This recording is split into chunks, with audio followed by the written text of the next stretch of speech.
My favorite quick and easy snack, pizza stuffed mushrooms. I found these beauties at the farmer's market today, so I had to use them. I just washed them, pulled out the stem, and added in my favorite pizza sauce to each one. Then I topped them up with some mozzarella. You can use any cheese you'd like, a little bit of oregano, and place them directly on my air fryer tray at 390 degrees for 6 minutes.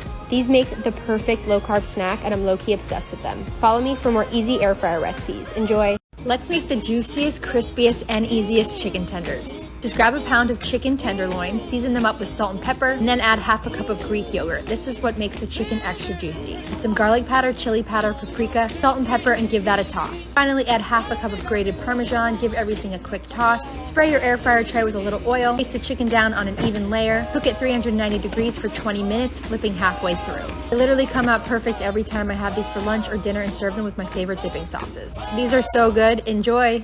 Thanks for watching.